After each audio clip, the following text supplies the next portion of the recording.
If you've watched any of my recent videos, you've probably seen me holding this little thing. This is just the Rode Wireless Pro, and it has completely transformed the way that I create my videos. I bought the original Wireless Go a while back, and it has pretty much completely just sat on my desk collecting dust ever since. My main issues with the product were that it required a camera input to record the audio, which meant that I couldn't also have a shotgun mic on my camera unless I used some sort of wacky splitter system, and that was just a pain in the butt.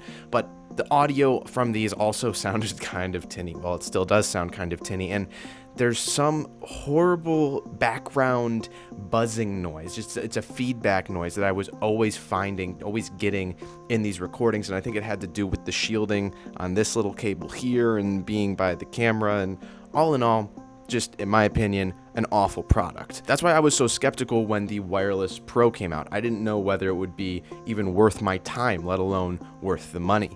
I was wrong. The Wireless Pro comes with two of these little transmitters, both of which record 32-bit float audio internally, which is insane, and I'll get back to that in a minute. For me, the biggest deal is the internal recording because it allows you to use the transmitter as its own recording device independent from your camera setup. There's no longer the fear that if I get out of range of the camera, then the recording will drop out and be ruined because it's all stored in here. And this doesn't take up my camera's microphone input, which allows me to use a shotgun mic as backup audio if this for some reason fails, or to pick up the ambient sounds of what's going on around me. These transmitters can store up to 44 hours of that super high quality audio at a time, which is overkill, but super dope. Just to explain how important this can be, I was doing a one-man show production shoot about a month ago where I was the cameraman, the audio guy, everything.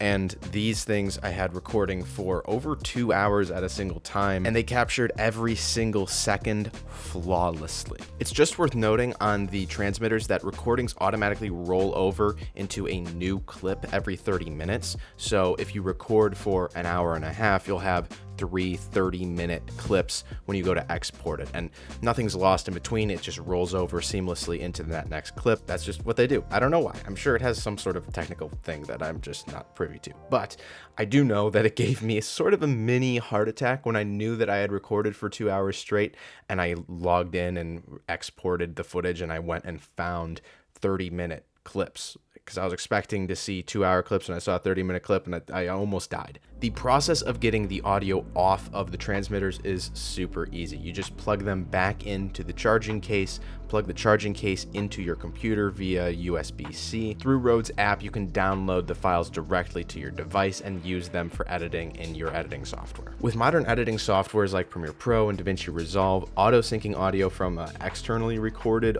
audio recorder like this thing is practically just as simple as using the hard embedded audio files from your video recorder, because it's just 1 or 2 clicks and the whole system matches the waveforms or the timecode. You don't even have to use timecode. It's really easy.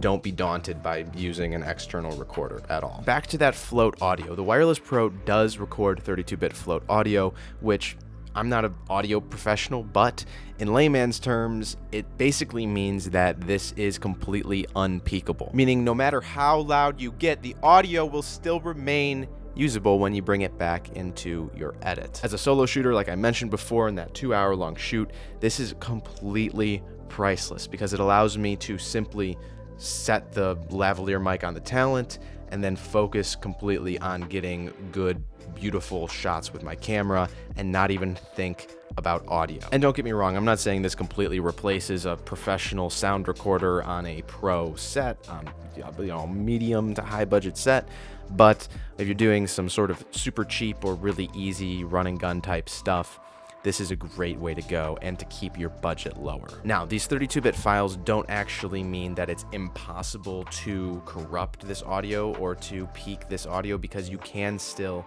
peak the actual microphone. As long as you're not blowing into it though, like, I think you're gonna be safe. These things are really small and light. Compared to my boom pole setup, there's absolutely no competition with what I would rather pack in my bag and have set up for something like an interview or a YouTube video talking headshot like this. It's just really simple. They're also ready to record right out of the case. You pull them out and they're good to go. It's super, super easy, and that's one of the main reasons that I've been using them in most of my YouTube videos recently. It simply saves me a lot of time and a lot of headache. To use the boom mic, I have to set up a stand, take out the boom pole, take out the microphone, take out the recorder, turn on the microphone, turn on the recorder, attach them to the boom pole, get it set up properly in frame, move it out of frame so it's not showing up in the video, then hit record on the recorder, and that is all just for one shot. If I set up for a new thing like this, I have to do it all over again. With the Wireless Pro, I just pop it out of the case, screw the little lavalier mic into it, and then hit record. It's so easy. One of my just massive pet peeves is when companies part out all of the stuff that is needed to use something like this and sell it to you separately, making the entire thing way more expensive than you bargained for. Rode refused to do that with this Wireless Pro, which I am incredibly thankful for. The kit you purchase comes with all of the core stuff that you expect, plus I have to pull out my notes for this one. Lavalier microphones for each transmitter, that's this thing. Clips for color coding, separate channels, magnet clips, windscreens, adapter cables for exporting to computers and smartphones, including iPhones. All of this and more. And it's all neatly contained within a very nicely designed carrying case that matches exactly the footprint of the charging case that the transmitters and receiver charge up in. Just really well designed, well thought out all the way around. I also wanted to point out that the lavaliers do lock into place. They twist in, so it's not going to come unplugged and ruin your audio once you put it on your talent or on yourself. This gives me so much more peace of mind when it comes to client productions and even my YouTube videos. My one issue with the product as a whole is these little clips. The ones that they come with are insanely fragile, and they broke already just after some super simple, normal use case. And thankfully, it comes with more than one because there's more than one lav, so I'm using this one. And overall, it's not a huge issue. I'm sure that once I finally get around to emailing Rode, they'll just send me some replacements.